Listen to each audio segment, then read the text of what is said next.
parents. Désobéissance de quoi? De tes conseillers. Tu fais ce qui n'est pas bon. Quelqu'un t'a conseillé. Tu dis non. Tu as déjà acheté son cœur de ta mort. C'est juste le jour que ça va manifester. Désobéissance. Allez dans 1 Samuel s'il vous plaît. 1 Samuel 3, 11 à 14. Alors l'Éternel dit à Samuel.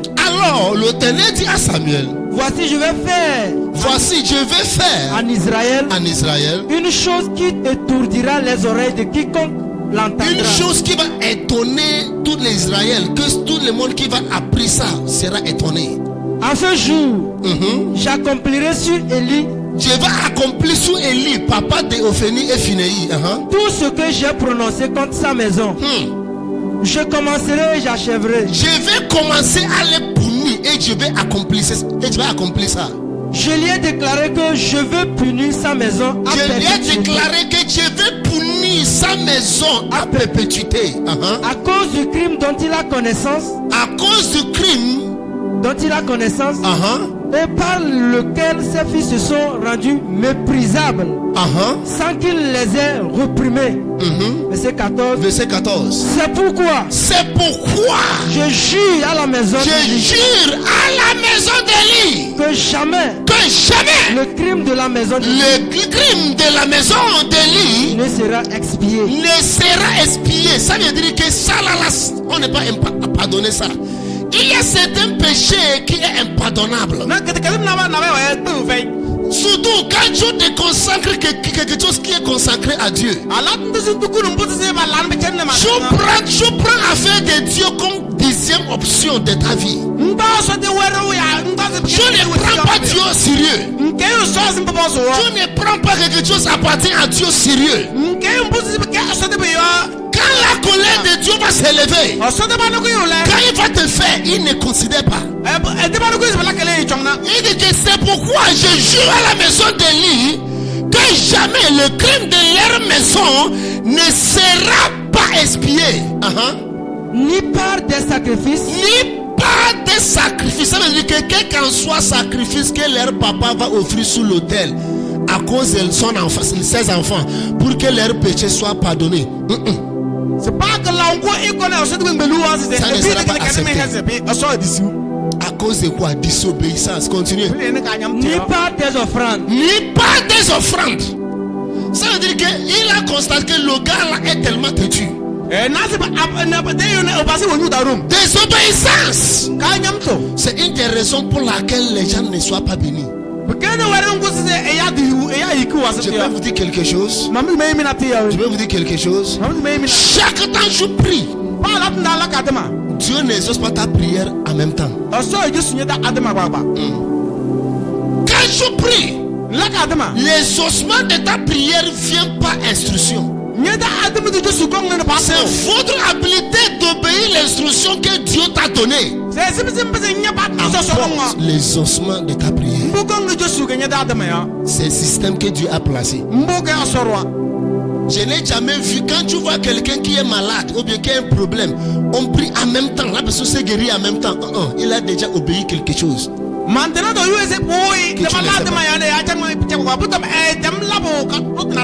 que avant que tu exauces ta prière, il mesure ta foi. Est-ce que je crois? Comme la Bible dit, si je crois, tu seras guéri. Maintenant, comment il va savoir que tu as cru? C'est quand tu pries, papa, guéris-moi. Pour savoir que tu as cru, qu'est-ce qu'il va te dire? Pour que tu sois guéri, fais ça. Fais ça. Fais ça. En faisant ça, ça monte au niveau de ta foi en lui. Selon comment tu crois en lui en faisant ça, ça emporte le résultat de ta prière. La Bible a parlé d'un homme dans la Bible qu'on appelle Naaman. Naaman, c'est un homme, à travers lui, la Bible dit qu'à travers cet homme-là, Dieu a donné victoire aux Syriens. À travers cet homme-là, l'homme-là c'est le capitaine de l'armée de Syrie. La Bible dit après le président du pays de Syrie, c'est lui qui suit. Malgré le diplôme et CV de cet homme-là, son qualification, de ce qu'il transporte, bureau qu'il occupe dans le pays, l'homme-là s'est rempli de reproches. Il y a quelque chose qui le mange depuis l'intérieur. Il y a quelque chose qu'il n'arrive pas à partager avec quelqu'un. C'est vrai que le gars là, il est tellement intelligent et fort dans la guerre. Mais il souffre de quelque chose intérieur. Je ne sais pas ce qui écoute le son de ma voix aujourd'hui. Tu es en train de rire avec les gens. Tu es en train de porter les bons habits. Tu sors, tu rentres. Mais personne ne sait pas qu'il y a quelque chose à l'intérieur de toi. Que chaque fois que tu couches au lit dans ta chambre, quand tu rappelles de ces problèmes, tu commences à pleurer. Tu poses question à ton Dieu et demander Dieu, papa, c'est quand? C'est comme ça aussi, le capitaine là, il est comme ça. Après, quand il va manifester la gloire, il manifeste son intellect. Mais quand il arrive à la maison, il dit, l'homme là que le monde célébrait, l'homme là que le monde célèbre, c'est un reproche. C'est le pro. Et la Bible dit, le jour que sa délivrance est arrivée, il a croisé le prophète. Maintenant, dans sa mentalité, parce qu'il a trop fréquenté avec les grands, il ne veut pas le protocole. Il veut chap. Dieu, ce n'est pas un Dieu chap. Dieu que je connais pendant 13 à 14 ans dans le ministère, depuis que je le connais jusqu'à maintenant, c'est un Dieu de procédure, c'est un Dieu de l'ordre. Il ne fait rien en désordre.